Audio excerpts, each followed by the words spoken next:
الحمد لله الحمد لله نحمده ونستعينه ونستغفره ونؤمن به ونتوكل عليه ونعوذ بالله من شرور أنفسنا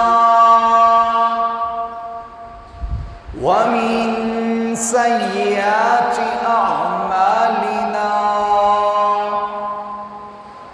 من يهده الله فلا مضل له ومن يضلله فلا هادي له ونشهد أن لا إله إلا الله وحده لا شريك له ونشهد أن محمدا عبده ورسوله أما بعد فأعوذ بالله من الشيطان الرجيم بسم الله الرحمن الرحيم قال الله تبارك وتعالى في القرآن المجيد والفرقان الحميد يا أيها الذين آمنوا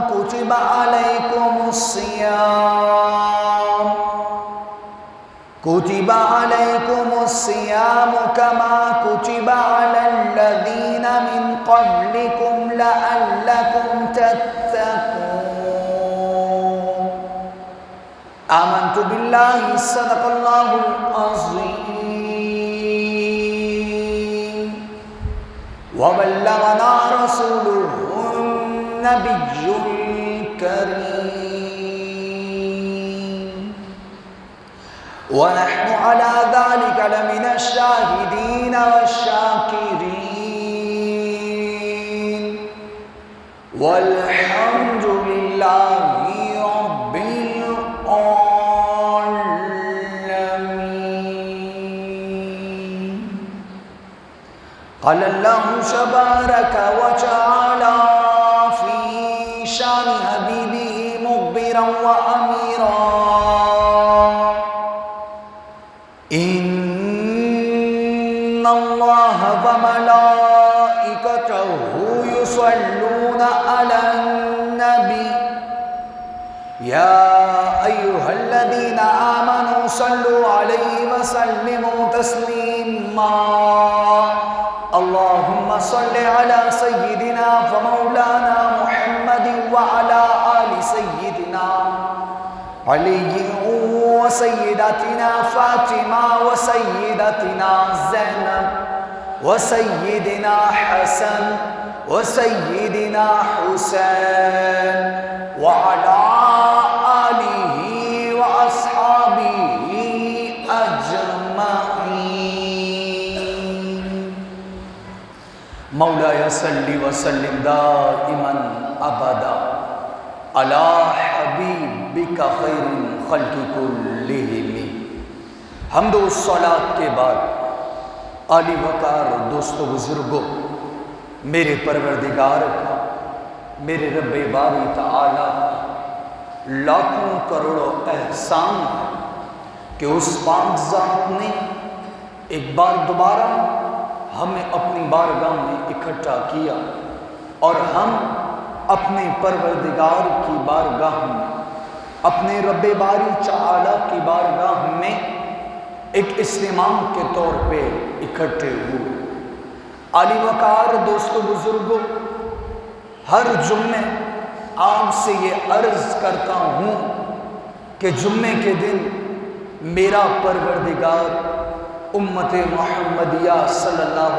تعالی علیہ وآلہ وسلم پر یعنی ہمارا پروردگار ہم پر اپنی خاص رحمتوں برکتوں کا نزول فرماتا ہوں۔ جو آج کے دن میرا پروردگار ہم پر اپنی خاص رحمتوں برکتوں کا نزول فرما رہا ہے، اس میں ہمارا کوئی کمال نہیں، ہماری کوئی قدر و منزلت نہیں، ہمارا کوئی مقام نہیں، بس یہ میرے رب کا کرم، میرے کونین کے والی کا صدقہ، میرے غوث پاک سرکار کی نظر ہے کہ میرا پروردگار ہم پر اپنی خاص رحمتوں برکتوں کا نزول فرما رہا ہے۔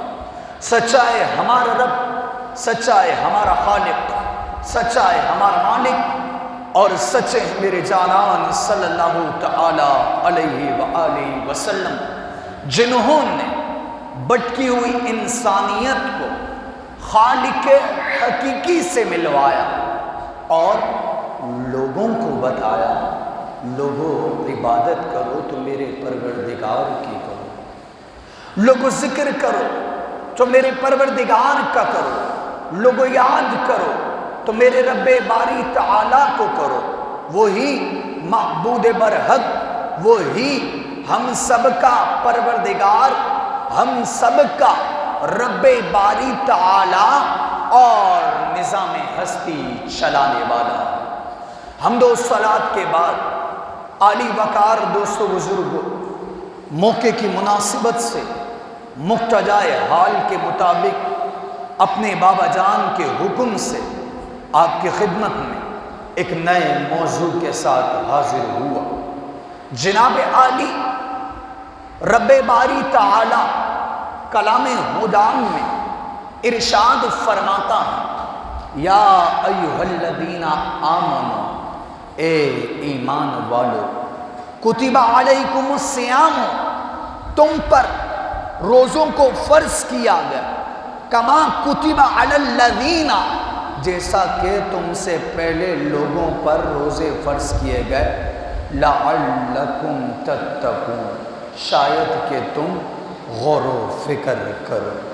جناب عالی، ہمارے پاس وہ مہینہ آنے والا ہے جو رحمت بن کر آتا ہے، مغفرت لے کر آتا ہے، جہنم کی آزادی سے لوگوں کو چھٹکارا دینے کے لیے ہمارے پاس آتا ہے۔ جناب عالی، اس مہینے کا سایہ ہم پر فگن ہونے والا ہے اور ہم اس مہینے میں داخل ہونے والے ہیں جو مہینہ رحمت بھی لاتا ہے، بخشش بھی لاتا ہے اور جہنم سے آزادی بھی دلواتا ہے۔ لیکن جناب عالی، آج کل ہم جیسے لوگ اس ماہ مبارک کو بھی، یعنی رمضان المبارک کو بھی عام مہینوں جیسا گزار دیتے ہیں۔ جناب عالی، اول تو یہ بات کرتے ہیں کہ روزے کب فرض ہوئے اور پہلے کیسے روزے فرض تھے، اس کے بعد کیسے ہوئے۔ جناب عالی، سن 2 ہجری کو شریعت کا حکم آیا کہ اے ایمان والو، تم پر روزے فرض ہیں، لیکن سال میں ایک روزہ فرض کیا گیا، یوم عاشورہ کا، 10 محرم الحرام کا روزہ جناب عالی فرض کیا گیا۔ اس کے بعد شریعت نے اپنے حکم کو بدلا، شریعت نے اپنے حکم میں تبدیلی کی اور حکم دیا کہ اے ایمان والو، ہر اسلامی ماہ کی 13، 14، 15 تاریخ کے روزے تم پر فرض کر دیے گئے۔ جناب عالی، پھر شریعت نے دوبارہ حکم بدلا اور شریعت نے حکم دیا کہ اے ایمان والو، تم پر رمضان المبارک کے مہینے کے روزے فرض کر دیے گئے۔ جب یہ حکم آیا تو اس کے ساتھ ساتھ حکم یہ بھی آیا کہ جو روزہ رکھ سکتا ہے وہ روزہ رکھے، اور جس کا دل چاہے وہ صدقہ فطر کے مطابق اپنا فدیہ ادا کرے۔ جتنے روزے نہیں رکھے گا اس کا صدقہ فطر کے مطابق فدیہ ادا کرے۔ پھر جناب عالی حکم آیا کہ اے ایمان والو خبردار، روزے نہ کھاؤ، روزے رکھو، اور جو بیمار ہو صرف وہی صدقہ فطر کے مطابق فدیہ ادا کرے۔ جناب عالی حکم تو آ گیا روزے رکھنے کا، لیکن ساتھ حکم یہ آیا کہ رات کو جتنا کھا سکتے ہو کھا لو، جب صبح آنکھ کھلے خبردار غروب آفتاب تک کچھ کھانا نہیں، خبردار نہ اذان مغرب تک، مغرب کا وقت داخل ہونے تک کچھ کھانا نہیں۔ جناب عالی حکم شریعت نے دوبارہ بدلا اور حکم لائی شریعت کہ رات کو کھا سکتے ہو، پی سکتے ہو، لیکن صبح صادق تک، صبح صادق کے بعد کچھ کھانا نہیں غروب آفتاب تک۔ جب شریعت یہ حکم لائی تو شریعت نے ایک اور حکم بھی بیان کیا۔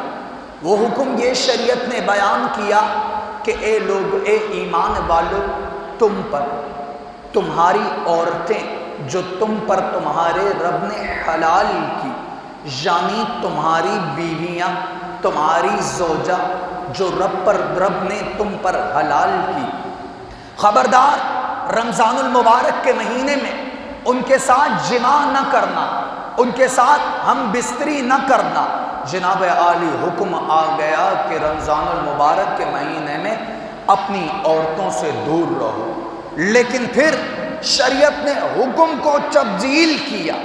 شریعت نیا حکم لے کر آئی کہ ایمان والو، صبح صادق تک جتنا کھانا ہے کھا لو، لیکن صبح صادق کے بعد کچھ کھانا نہیں غروب آفتاب تک۔ اور ساتھ ایمان والوں، تمہارے لیے تمہارے پروردگار نے شریعت کو آسان کر دیا، تم اپنی حلال کردہ عورتوں سے جماع کر سکتے ہو۔ رمضان کے مہینے میں تم اپنی حلال کردہ عورتوں سے ہم بستری کر سکتے ہو، لیکن غروب آفتاب کے بعد سے صبح صادق تک تم یہ کام کر سکتے ہو۔ اس کے بعد تم پر رب نے اس کام کو رمضان المبارک کے مہینے میں حرام قرار دے دی۔ جناب عالی آئیں، امام ابن جوزی کے پاس چلتے ہیں۔ امام ابن جوزی آپ فرماتے ہیں، بڑے محدث، بڑے عالم ہیں اپنے زمانے کے۔ آپ فرماتے ہیں جس طرح یعقوب علیہ السلام اللہ کے نبی ہیں، اور یعقوب علیہ السلام کی اولاد میں سے یعقوب علیہ السلام کو جتنی یوسف علیہ السلام سے محبت تھی، اتنی اپنے کسی اور بیٹے سے محبت نہ تھی۔ جس طرح ابن جوزی فرماتے ہیں کہ یعقوب علیہ السلام یوسف علیہ السلام سے محبت کرتے تھے، اس طرح پروردگار کو 12 مہینوں میں سے رمضان کریم کا مہینہ سب سے زیادہ عظیم اور عزیز مہینہ لگتا ہے۔ ابن جوزی فرماتے ہیں جس طرح اللہ رب العزت نے حضرت یوسف علیہ السلام کی برکت سے یوسف علیہ السلام کے بھائیوں کی مغفرت کی، یوسف علیہ السلام کے بھائیوں کو بخش دیا، اس طرح رمضان المبارک پروردگار کے نزدیک اتنا عظمت والا مہینہ ہے کہ پروردگار 11 مہینوں میں جو بندہ گناہ کر کے آتا ہے، رمضان کی برکت سے پروردگار اپنے بندوں کے سالہ سال کے گناہوں کو معاف کر دیتا ہے۔ جناب عالی، لیکن افسوس تو یہ ہے کہ ہم اس مہینے کی قدر و منزلت کو نہیں جانتے، ہم یہ مہینہ عام مہینوں جیسا گزار دیتے ہیں۔ آئیں غوث پاک کے پاس چلتے ہیں۔ جناب عالی غوث پاک کی کتاب نام غنیت الطالبین، عربی کتب، صفحہ نمبر 407۔ غوث پاک اس کتاب میں کونین کے والی کی حدیث مبارکہ کو نقل کرتے ہیں، اور حدیث کے راوی جناب عالی فاطمہ سلام اللہ علیہا کے سر کے تاج، جناب عالی حسنین کریمین جنتی نوجوانوں کے بابا، داماد رسول پیروں کلندروں کے پیشوا مولا علی مشکل کشا فاتح خیبر حدیث کے راوی ہیں۔ آپ فرماتے ہیں کہ ایک دن میں حضور کی بارگاہ میں گیا، میں تشریف فرما حضور کی بارگاہ میں ہوا، حضور کو سلام عرض کیا۔ آپ فرماتے ہیں حضور نے مجھ سے فرمایا یا علی ھذا جبریل علیک السلام یقرؤک السلام، یا جبریل یا علی ھذا جبریل یقرؤک السلام، اے علی یہ جبریل ہے اور تجھے سلام بیچتا ہے۔ مولا علی مشکل کشا فرماتے ہیں میں نے عرض کی یا رسول اللہ آپ پر بھی علیکہ و علیہ السلام یا رسول اللہ، یا رسول اللہ آپ پر بھی میرا سلام ہو اور جبریل پر بھی میرا سلام ہو۔ جناب عالی مولا علی مشکل کشا فرماتے ہیں حضور نے مجھ سے فرمایا ادن منی فدعوتک، اے علی کھڑا ہو جا میرے پاس آ کے بیٹھ۔ مولا علی فرماتے ہیں میں حضور کے پاس جب آ کر بیٹھا تو حضور نے مجھ سے فرمایا علی تیرے لیے جبریل کوئی پیغام لایا ہے، علی تیرے لیے فرشتوں کا سردار پیغام لے کر آیا، علی تیرے لیے بیت المعمور کا خطیب پیغام لے کر آیا، علی تیرے لیے تمام نبیوں کا صحابی جسے جبریل امین کے نام سے جانا جاتا ہے وہ تیرے لیے پیغام لے کر آیا۔ مولا علی فرماتے ہیں میں نے عرض کی یا رسول اللہ حکم کیجئے پیغام کیا ہے؟ مولا علی مشکل کشا فرماتے ہیں میرے جانان صلی اللہ تعالی علیہ وآلہ وسلم نے فرمایا علی جبریل کہتا ہے کہ علی سے آپ فرمائیں حضور کہ علی ہر اسلامی ماہ کی 13 تاریخ 14 تاریخ 15 تاریخ کا روزہ رکھا کرے۔ مولا علی فرماتے ہیں میں نے حضور کے حکم پر عرض کی یا رسول اللہ میں ہر ماہ کی 13 تاریخ 14 تاریخ 15 تاریخ کا روزہ رکھوں گا، یا رسول اللہ مجھے اس کا اجر کیا ملے گا، یا رسول اللہ مجھے اس کا ثواب کیا ملے گا؟ کتاب کا نام غنیۃ الطالبین، حدیث کو نقل کرنے والے غوث پاک رضی اللہ تعالی عنہ، حدیث کے راوی مولا علی مشکل کشا آپ فرماتے ہیں جب میں نے یہ عرض کی تو میرے جانان صلی اللہ تعالی علیہ وآلہ وسلم نے فرمایا علی جبریل کہتا ہے جب تو اسلامی 13 تاریخ کا پہلا روزہ رکھے گا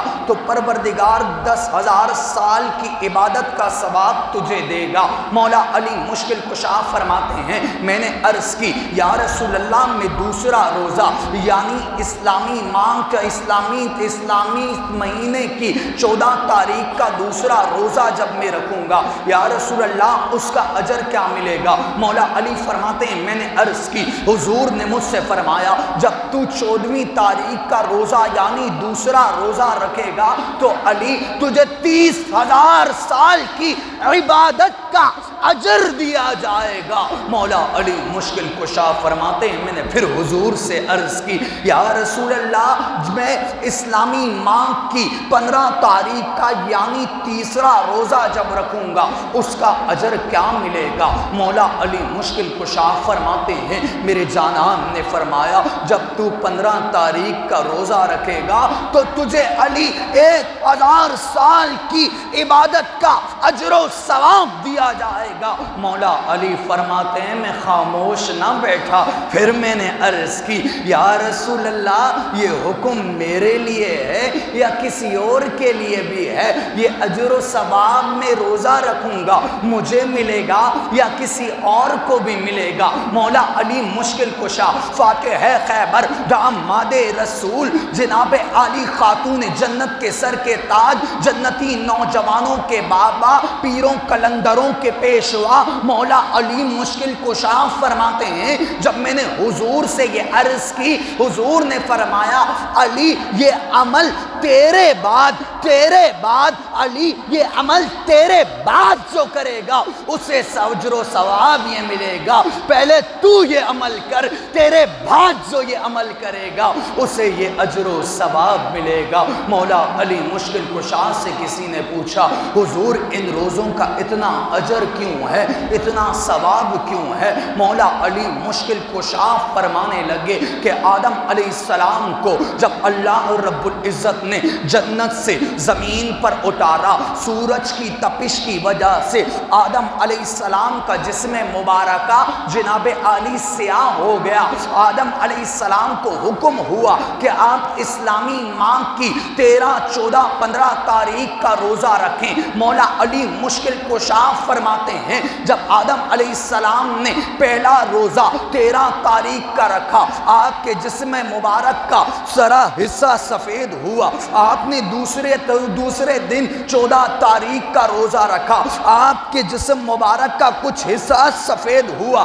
آپ نے آخری روزہ 15 تاریخ کا رکھا تو آدم علیہ السلام کو شفا مل گئی۔ آدم علیہ السلام کے جسم مبارک تاروں کی طرح دوبارہ چمکتا رہا۔ جناب عالی ان روزوں کی اتنی اہمیت ہے، ان روزوں کی اتنا بڑا مقام ہے، لیکن افسوس یہ ہم جیسے لوگ جناب عالی رمضان کی قدر و منزلت کو کھو دیتے ہیں۔ اس رمضان کو ہم جیسے لوگ عام مہینوں کی طرح جناب عالی گزار دیتے ہیں۔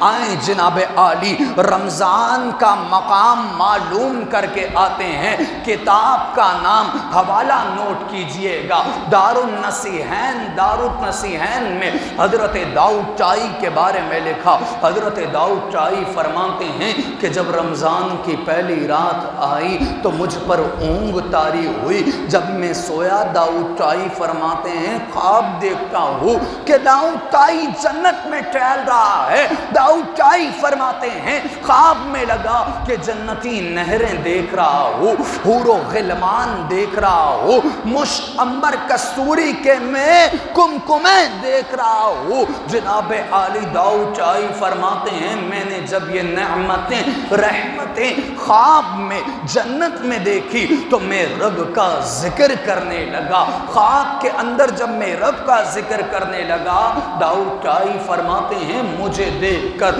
حور و غلمان بھی رب کا ذکر کرنے لگے۔ مجھے دیکھ کر خواب میں فرشتے بھی رب کا ذکر کرنے لگے۔ داؤد چائی فرماتے ہیں میں نے خواب میں فرشتوں سے پوچھا اے فرشتوں، اے حور و غلمان، بتاؤ تم کون ہو اور کس کے لیے لائے گئے ہو، جنت میں کس بنا پر آئے ہو؟ داؤد چائی فرماتے ہیں خواب میں فرشتے مجھ سے کہنے لگے، حور و غلمان خواب میں مجھ سے کہنے لگے داؤد چائی پروردگار نے ہمیں ان کے لیے بنایا ہے جو رمضان میں روزے رکھیں گے، رمضان کی راتوں میں رب کے آگے قیام کریں گے، رب کے آگے سجود کریں گے، رب کے آگے رکوع کریں گے، رب کے آگے رمضان کی راتوں میں گڑ گڑائیں گے داؤد چائی ہم اس کے ہیں اور وہ شخص ہمارا ہے۔ جناب عالی لیکن افسوس یہ ہے ہم رمضان کی اہمیت کو نہیں جانتے۔ کتاب کا نام نزہۃ المجالس، نزہۃ المجالس میں جناب عالی ایک مجوسی کے بارے میں لکھا گیا، ایک آتش پرست کے بارے میں لکھا گیا۔ رمضان المبارک کا مہینہ ہے، آتش پرست اپنے بیٹے کے ساتھ بازار گھومتا ہے، کیا دیکھتا ہے رمضان کے مہینے میں بیٹا آتش پرست کا، مجوسی کا بیٹا کچھ کھاتا ہے تو باپ آتش پرست ہے، حضور کا امتی نہیں ہے، مسلمان نہیں ہے۔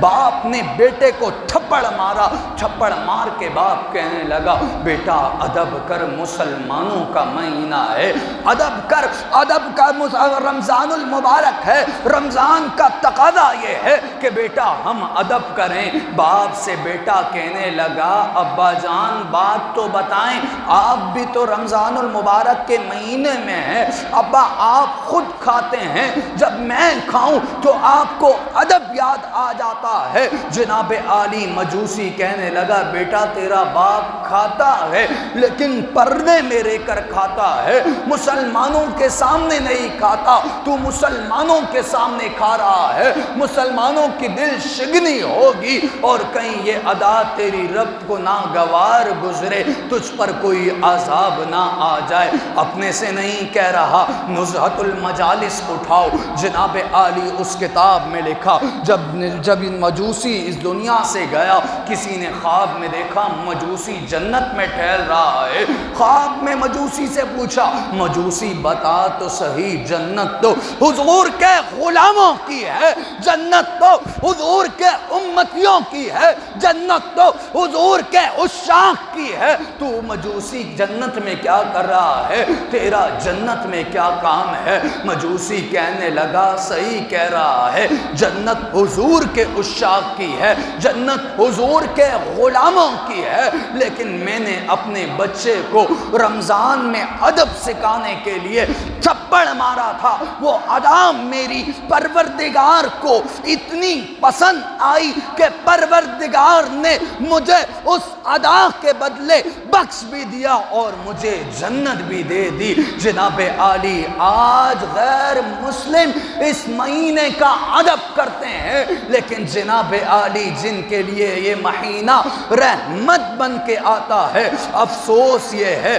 وہی لوگ جناب عالی اس مہینے کی قدر و منزلت کو نہیں جانتے۔ کتاب کا نام درۃ الناصحین، اس کتاب میں لکھا جس شخص کا واقعہ ہے اس شخص کا نام بھی لکھا، شخص کا نام محمد ہے۔ جناب عالی کتابوں میں لکھا کہ یہ شخص عبادت نہیں کرتا تھا، ریاضت نہیں کرتا تھا، رب کو یاد نہیں کرتا تھا۔ نزہت المجالس میں جناب عالی درۃ الناصحین میں لکھا جب رمضان المبارک کا مہینہ آتا، یہ محمد نامی شخص جناب عالی صاف کپڑے پہنتا، صاف ستھرا رہتا اور رمضان میں روزے سے رہتا۔ روزے سے رہنے کے بعد جناب عالی رب کی عبادت کیا کرتا، رات کو رب کے آگے قیام کیا کرتا، رات کو رب کے آگے گڑ گڑایا کرتا اور اپنی گزشتہ سال کی قضا نمازوں کی قضا رمضان میں کیا کرتا۔ جناب عالی رمضان میں یہ قضا کیا کرتا۔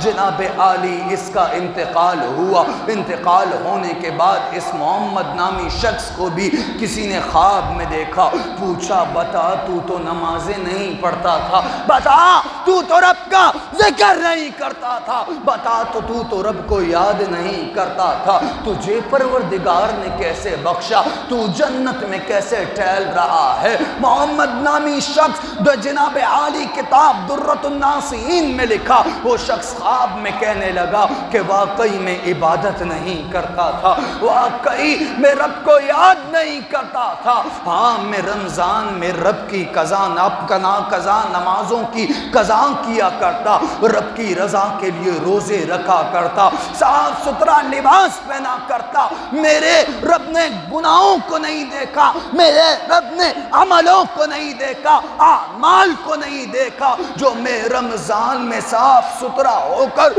روزے رکھتا تھا اور نمازوں کی قضا کیا کرتا تھا، رمضان کا کما حق کو حق اسے دیتا تھا، میری ادا رب کو اتنی پسند آئی کہ اس ادا کی وجہ سے رب نے مجھے بخش دیا ہے اور جنت کا مستحق مجھے بنا دیا ہے۔ افسوس پھر وہی بات آتی ہے کہ ہم رمضان کی قدر و منزلت کو نہیں جانتے۔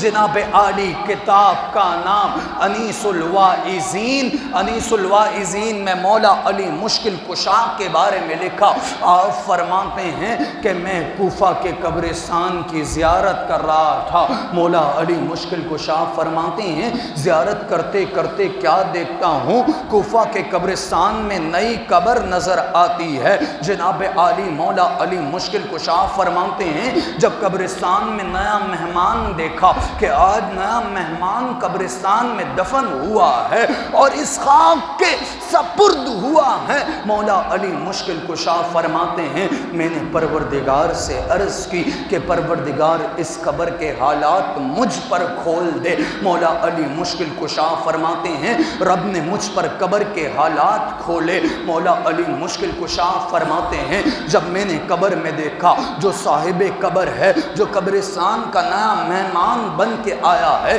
وہ آگ میں غرق ہوا ہے، آگ اس کے نصیب میں لکھ دی گئی ہے اور وہ آگ میں مستغرق ہوا ہے۔ جناب عالی مولا علی مشکل کشا فرماتے ہیں کہ وہ جو آگ میں شخص غرق ہوا ہے وہ مجھے دیکھ کے کہتا ہے یا علی انا غریق فی النار وانا حریق فی النار، اے علی میں آگ میں غرق ہوا ہوں، آگ میرے نصیب میں لکھ دی گئی ہے۔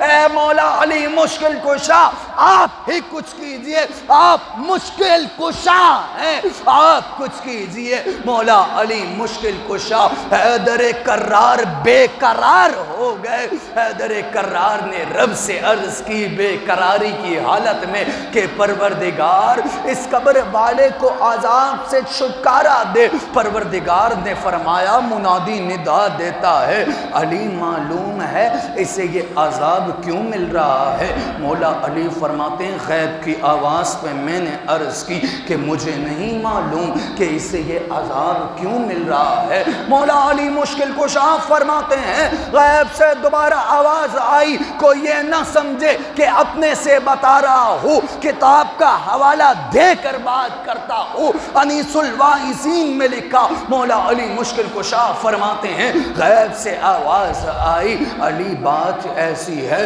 یہ بندہ رمضان المبارک کے روزے رکھا کرتا تھا، روزے کا پابند تھا، روزہ رکھا کرتا تھا، لیکن روزے کا حق کما حق کو رمضان کو نہیں دیا کرتا تھا، روزے سے ہوا کرتا تھا، منہ سے خرافات بکتا تھا، روزے سے ہوا کرتا تھا، الٹے سیدھے کام کیا کرتا تھا۔ آج الٹے سیدھے کام کرنے کی وجہ سے علی اسے یہ عذاب دیا جا رہا ہے۔ انیس الواعظین میں لکھا مولا علی مشکل کشا فرماتے ہیں میں نے عرض کی کہ پروردگار اس نے مجھ سے آس لگائی ہے، رب اس نے مجھ سے امید لگائی ہے، پروردگار میں تیرے محبوب کا غلام ہوں، پروردگار میں تیرے محبوب کا صحابی ہوں، پروردگار میں تیرے محبوب کی بیٹی جو خاتون جنت ہے ان کے سر کا تاج ہوں،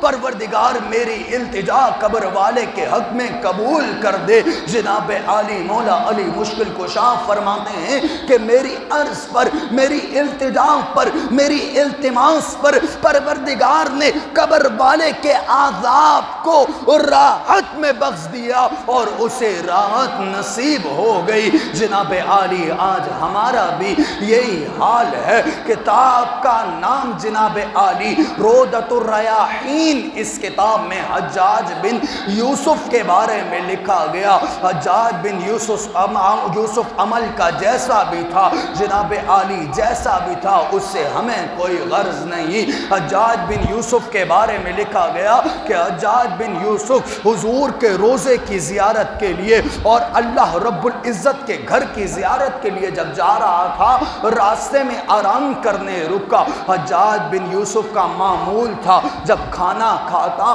تو کسی مہمان کو اپنے ساتھ بٹھا کر کھانا کھاتا۔ حجاج بن یوسف نے جناب عالی اپنے خادم سے کہا جاؤ میرے لیے مہمان ڈھونڈ کر لاؤ جس کے ساتھ میں کھانا کھاؤں۔ حجاج بن یوسف کے خادم نے ایک اعرابی ڈھونڈا، ایک دیہاتی ڈھونڈ کے حجاج بن یوسف کے پاس لایا۔ حجاج بن یوسف نے ہاتھ جناب عالی اپنے خادم سے اس کے دلوائے، اپنے سامنے بٹھایا، کھانا رکھا۔ حجاج بن یوسف نے کہا آج تم ہمارے مہمان ہو، ہم نے تمہاری مہمان نوازی کرنی ہے، کھاؤ ہمارے ساتھ بیٹھ کر۔ حجاج بن یوسف سے وہ اعرابی کہنے لگا حجاج بن یوسف تم نے دیر کر دی ہے، میں کسی اور کا مہمان بن چکا ہوں، کسی اور نے میری مہمان نوازی کی ہے، میرا میزبان کوئی اور تھا، میں اس کا مہمان بن چکا ہوں۔ حجاج بن یوسف کہنے لگا بتا تو صحیح کس کا مہمان بنا ہے،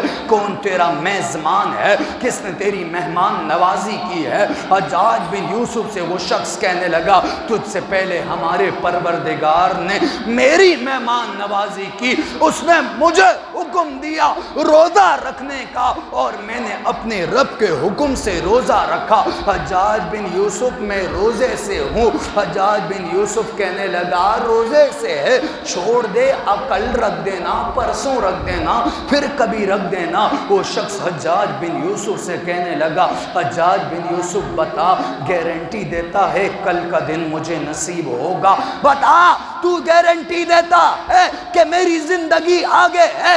گارنٹی دے میں آج تیرے ساتھ کھانا کھاتا ہوں، روزہ پھر کبھی رکھ لوں گا، پھر رب کا مہمان بن جاؤں گا، آج تیرا مہمان بنتا ہوں۔ حجاج بن یوسف جیسا آدمی کہنے لگا نانا اس بات کی گارنٹی میں نہیں دے سکتا کہ پروردگار تجھے اگلے دن کی مہلت دے، اگلے دن زندگی دے۔ آج ہمارا بھی یہی المیہ ہے، ذرا سی طبیعت خراب ہو، ذرا سی طبیعت میں سردی گرمی پیدا ہو، جناب عالی رمضان جیسے مہینے میں مجھ جیسے لوگ یہ کہتے ہیں آج طبیعت خراب ہے، سر میں درد ہے، آج روزہ قضا کر دیتے ہیں، رمضان کے بعد رکھ دیں گے۔ چلو رب نے تمہیں زندگی دی، رمضان کے بعد رب زندگی دے تمہیں اپنے بچوں کے لیے، جناب عالی پھر وہ ثواب وہ اجر کہاں سے لاؤ گے، وہ رحمتیں کہاں سے رب کی لاؤ گے جو رمضان میں اترتی ہیں، وہ مہینہ کہاں سے لاؤ گے جو برکتوں والا، مغفرتوں والا، جہنم سے آزاد کرانے والا مہینہ ہے؟ جناب عالی اس مہینے کو کہاں سے لاؤ گے؟ آئیں جناب عالی حضور کے دربار میں چلتے ہیں۔ کتاب کا نام مسلم شریف میں میرے جانان صلی اللہ تعالی علیہ وآلہ وسلم کے فرمان مبارک کو نقل کیا۔ میرے جانان نے فرمایا لوگوں ایک نماز سے آخری نماز تک، لوگوں پہلے جمعے سے اگلے جمعے تک، لوگوں پہلے جمعے سے اگلے جمعے تک، ایک مہینے سے دوسرے مہینے تک، لوگوں ایک رمضان سے دوسرے رمضان تک، جب تم بڑے گناہوں سے بچو گے تو یہ رمضان تمہارے چھوٹے گناہوں کو رب سے معاف کروا دے گا۔ جناب عالی معاف کیسے کروائے گا؟ آئیں جناب عالی معلوم کر کے آتے ہیں۔ کتاب کا نام درۃ الناصحین میں لکھا جناب عالی رمضان، یہی رمضان روز محشر رب کی بارگاہ میں آئے گا۔ جب جیسے ہم روز محشر رب کی عدالت میں کھڑے ہوں گے، رمضان بھی رب کی بارگاہ میں آئے گا۔ جناب عالی رمضان آ کر رب کے آگے سجدہ کرے گا۔ جناب عالی رب فرمائے گا اٹھ رمضان حاجت بیان کر، حاجت پوری کی جائے گی۔ رمضان سوال کر، رب تیرے سوال کو پورا کرے گا۔ رمضان سائل بن، رب تیرے سوال کو پورا کرے گا۔ رمضان عرض کرے گا پروردگار جنہوں نے میرا حق کما حقہ ادا کیا، پروردگار جنہوں نے میرا خیال رکھا ان کا خیال تو رکھ۔ پروردگار فرمائے گا جا رمضان اٹھا کے ان لوگوں کے لے آ جنہوں نے تیرا خیال رکھا، جا رمضان ان لوگوں کو اٹھا کر لے آ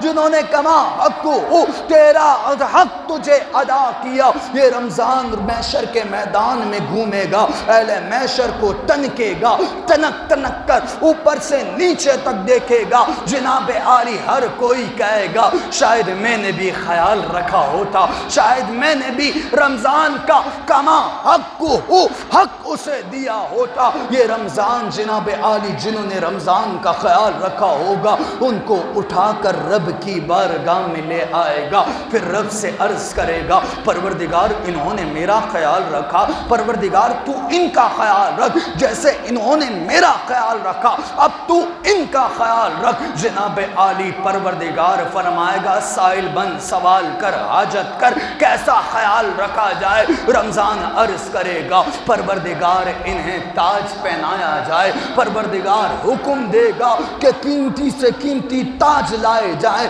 جنہوں نے رمضان کا کما حق ہو حق ادا کیا ہوگا انہیں پہنائے گا۔ رمضان پھر عرض کرے گا پروردگار اور بھی خیال رکھ، ابھی کما حق ہو حق ادا نہیں ہوا، انہوں نے رمضان کا کما حق ہو حق ادا کیا تو ان کا کما حق ہو حق انہیں ادا کر۔ پروردگار فرمائے گا بول رمضان کیا کرنا ہے؟ جناب عالی رمضان عرض کرے گا پروردگار انہوں نے میرا خیال رکھا تو ان کا خیال رکھ، پروردگار تو انہیں حوروں سے نواز۔ جناب عالی جنہوں نے خیال رمضان کا رکھا ہوگا رب انہیں حوریں دے گا۔ کتابوں میں لکھا جناب عالی ہر حور کے ساتھ رب 1000 خادمین بھی دے گا، 1000 نوکر بھی دے گا۔ پھر پروردگار فرمائے گا اب بتا رمضان حق ادا ہوا یا نہ ہوا؟ رمضان عرض کرے گا پروردگار جیسے انہوں نے میرا خیال رکھا ویسا خیال تو رکھ۔ پروردگار فرمائے گا سائل بند سوال کر حاجت پوری کروں گا۔ رمضان عرض کرے گا پروردگار انہوں نے میرا خیال رکھا، انہیں وہ کما حق ہو مقام عطا کر جو مقام ان کا ہے، ان کا ویسے خیال رکھ جیسے انہوں نے میرا رکھا۔ پروردگار حکم دے گا اے رمضان اے روزے دارو تم نے کما حق ہو رمضان کا خیال رکھا، تم نے کما حق ہو رمضان کا خیال رکھا، رمضان کا حق اسے دیا، جاؤ آج رب نے تمہارا خیال رکھا، آج رب تمہیں اپنے محبوب کا پڑوس عطا کرتا ہے۔ نعرہ تکبیر، نعرہ رسالت، یا سیدی یا رسول اللہ، یا سیدی یا رسول اللہ، یا علی یا غوث اعظم دستگیر۔ آئیں ہو جناب عالی حضور کی بارگاہ میں چلتے ہیں، حوالے نوٹ کرتے جائیے گا۔ کتاب کا نام مشکات المصابی، دوسری کتاب کا نام صحیح ابن خزیمہ۔ صحیح ابن خزیمہ کی تو کئی جلدیں ہیں، صحیح ابن خزیمہ کی جلد نمبر جناب عالی 3 کے اندر اس حدیث مبارکہ کو نقل کیا، اور اردو کتاب سے کسی نے دیکھنا ہو تو وہ الترغیب و ترہیب ہی اٹھا کر دیکھ لے۔ جناب عالی حدیث کے راوی حضرت سلمان فارسی رضی اللہ تعالی عنہ ہے۔ آپ فرماتے ہیں کہ جب شعبان کا آخری دن آیا، آج موضوع موقع کی مناسبت سے اپنے بابا جان کے حکم سے آپ کی خدمت میں لایا۔ سلمان فارسی فرماتے ہیں جب شعبان کا آخری دن آیا تو حضور ہمارے درمیان جلوہ افروز ہوئے۔ سلمان فارسی فرماتے ہیں حضور نے رمضان کے لیے ہمیں شعبان کے آخری دن خطبہ دیا، اور ہم سے ہمارے جانان نے فرمایا لوگوں تمہارے پاس وہ مہینہ آ رہا ہے جو عظمتوں والا مہینہ ہے، جو برکتوں والا مہینہ ہے۔ لوگوں تمہارے پاس وہ مہینہ آ رہا ہے جس کی گواہی میں رب کا محبوب تمہیں دیتا ہوں۔ میرے جانان نے فرمایا لوگوں تمہارے پاس وہ مہینہ آ رہا ہے جس میں 29 یا 30 راتیں ہیں، اور ان 29 یا 30 راتوں میں ایک رات ایسی ہے جو خیر من الف شہر، جو 1000 سال کی عبادت سے بہتر ہے۔ پھر میرے جانان نے گفتگو کلام جاری رکھا، میرے جانان نے فرمایا لوگوں تمہارے پاس ایسا مہینہ آ رہا ہے جس کے روزے رب نے تم پر فرض کیے۔ لوگوں تمہارے پاس ایسا مہینہ آ رہا ہے جس مہینے کی راتوں کا قیام رب کو پسند ہے۔ میرے جانان نے فرمایا لوگوں تمہارے پاس ایسا مہینہ آ رہا ہے اگر تم اس مہینے کی راتوں کو پاؤ اور اس مہینے کی راتوں میں تم قیام کرو، رکوع کرو، سجود کرو، رب کے آگے گڑ گڑاؤ تو رب کو تمہاری یہ ادا اتنی پسند آئے گی کہ پروردگار تمہارے گناہوں پر رحمت کا قلم پھیر دے گا۔ پھر میرے جانان صلی اللہ تعالی علیہ وآلہ وسلم نے فرمایا لوگو تمہارے پاس وہ مہینہ آ رہا ہے جس میں تم نفل ادا کرو تو نفل کا ثواب اتنا دیا جائے گا گویا کہ تم نے میرے شہر میں آ کر فرض نماز ادا کی۔ پھر میرے جانان نے فرمایا لوگو تمہارے پاس وہ مہینہ آ رہا ہے جس میں تم نے فرض ادا کیا تو ایک فرض کا اجر، ایک فرض کا ثواب 70 فرض نماز و 70 فرض چیزوں جتنا تمہیں دیا جائے گا۔ پھر میرے جانان نے سلسلہ کلام جاری رکھا۔ میرے جانان نے فرمایا لوگو تمہارے پاس وہ مہینہ آ رہا ہے جو صبر کرنے کا مہینہ ہے، صبر کرو گے، صبر کا بدلہ میرے جانان نے فرمایا جنت ہے۔ پھر میرے جانان نے گفتگو کلام جاری رکھا۔ میرے جانان نے فرمایا لوگو تمہارے پاس وہ مہینہ آ رہا ہے جو غم خواری کا مہینہ ہے۔ پھر میرے جانان نے فرمایا لوگو تمہارے پاس وہ مہینہ آ رہا ہے اگر اس مہینے میں کوئی اپنے غلام پر، کوئی اپنے نوکر پر، کوئی اپنے خادم پر، کوئی اپنے کاریگر پر، آج کے مطابق کہہ رہا ہوں کوئی اپنے کاریگر پر اگر اس کے کام میں تخفیف کرے گا تو رب کام کے تخفیف کی وجہ سے اس کے مالک کے گناہوں پر رحمت کا قلم پھیر دے گا۔ پھر میرے جانان صلی اللہ تعالی علیہ وآلہ وسلم نے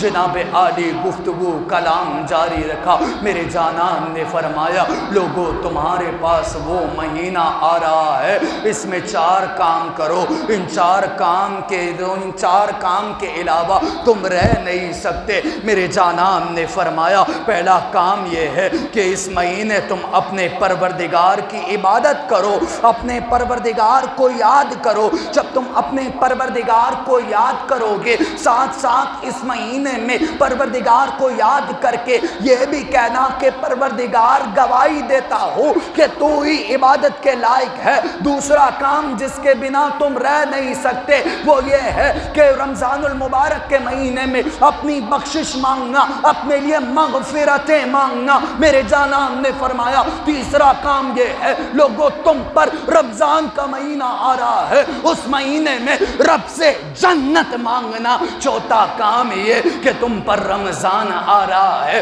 تم رب سے جہنم کی آزادی اپنے لیے طلب کرنا۔ میرے جانان صلی اللہ تعالی علیہ وآلہ وسلم نے فرمایا لوگوں تمہارے پاس وہ مہینہ آ رہا ہے اگر کسی نے اس مہینے روزہ دار کی افطاری اس کو روزہ افطار کرایا تو پروردگار اسے اتنا ثواب دے گا جتنا روزہ رکھنے والے کو پروردگار ثواب دے گا۔ میرے جانان نے گفتگو کلام جاری رکھا۔ میرے جانان نے فرمایا لوگوں تمہارے پاس وہ مہینہ آ رہا ہے اگر کوئی روزے سے ہو اور اسے تم پانی پلاؤ تو پروردگار روز محشر میرے حوض سے تمہیں سیراب کرے گا۔ پھر میرے جانان نے فرمایا جسے میرا پروردگار میرے حوض سے سیراب کرے گا وہ جنت جانے تک کبھی پیاسا نہیں ہوگا۔ جناب عالی میرے جانان نے خطبے کا اختتام کیا۔ میرے جانان نے فرمایا لوگوں وہ رمضان تمہارے پاس آ رہا ہے جس میں رب جنت کے دروازوں کو کھول دیتا ہے، جس میں رب جہنم کے دروازوں کو بند کر دیتا ہے، جس میں رب جناب عالی آسمان کے دروازوں کو کھول دیتا ہے۔ آئے اپنے حضور کے پاس جا کر اپنی موضوع کو اختتام کرتے ہیں۔ جناب عالی حوالہ نوٹ کیجئے گا، کل کو کوئی یہ نہ کہے اپنے سے رمضان کی فضیلت بیان کر کے گیا۔ جناب عالی کتاب کا نام جامع الاحادیث کس کی کتاب ہے؟ امام بیہقی علیہ رحمہ کی کتاب ہے۔ امام بیہقی علیہ رحمہ اپنی اس کتاب میں میرے حضور کی حدیث مبارکہ کو نقل کرتے ہیں۔ میرے جانان نے فرمایا صحابہ اکرام سے کہ صحابہ رمضان تمہارے پاس آ رہا ہے، صحابہ رمضان ایسا مہینہ تم پر سایہ فگن ہونے والا ہے جس میں رب نے جو میرے امتیوں پر انعام کیے پہلے کسی نبی کی امت پر وہ انعام نہیں کیے جو تم پر رمضان میں کیے۔ صحابہ عرض کرنے لگے یا رسول اللہ حکم کیجئے، بتائیں وہ انعامات کون سے ہیں؟ میرے جانان صلی اللہ تعالی علیہ وآلہ وسلم نے فرمایا پہلا انعام یہ کہ جب رمضان کی رات آتی ہے لوگ تراویح کا اہتمام کرتے ہیں، لوگ رمضان کے لیے خوشیاں مناتے ہیں۔ میرے حضور نے فرمایا پروردگار ان کی طرف پیار کی نگاہ سے دیکھتا ہے۔ میرے جانان نے فرمایا جس کی طرف پروردگار پیار کی نگاہ سے دیکھ لے اسے پروردگار کبھی عذاب نہیں دیتا۔ میرے جانان نے فرمایا دوسرا انعام میری امت کو یہ ملا، میری امت کے سوا میرے پروردگار نے کسی نبی کی امت کو یہ انعام نہ دیا۔ میرے جانان نے فرمایا رمضان کے روزے رکھنے کے سبب سے جو لوگوں کے منہ سے بدبو آتی ہے وہ بدبو رب کے نزدیک کستوری سے زیادہ اچھی ہوتی ہے۔ میرے جانان نے فرمایا تیسرا انعام یہ کہ جب رمضان میں روزے دار روزے رکھتے ہیں پروردگار فرشتوں کو حکم دیتا ہے کہ جن نے آج روزہ رکھا، جس نے آج روزہ رکھا اس کی بخشش کی دعائیں کرو۔ چوتھا انعام یہ میرے جانان صلی اللہ تعالی علیہ وآلہ وسلم نے فرمایا اس سے پہلے یہ کسی نبی کی امت کو یہ انعام نہیں دیے گئے، لیکن میری امت کو چوتھا انعام رب نے یہ دیا کہ پروردگار رمضان میں جنت کی جانب کما حق ہو، جیسا جناب عالی رب کی شان ہے اپنی شان کے مطابق جنت سے متوجہ ہو کر رب جنت سے فرماتا ہے اے جنت مزین ہو جا، اے جنت سج جا، اے جنت دج جا، اے جنتی نہروں بہو کاٹے مار کے بہو اور استقبال ان کا کرو جو میرے لیے بھوکے رہے، میرے لیے پیاسے رہے، جنہوں نے میری رضا کے لیے روزہ رکھا، تم ان کا استقبال کرو۔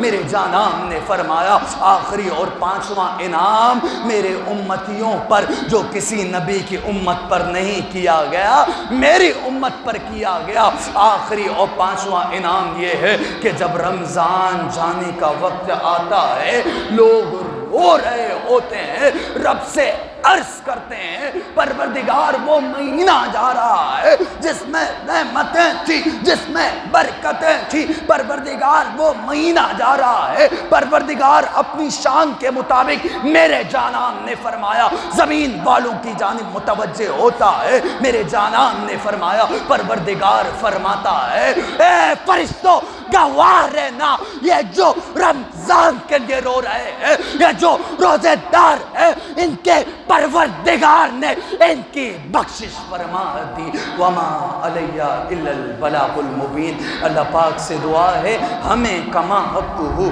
رمضان کی اہمیت، رمضان کی قدر و منزلت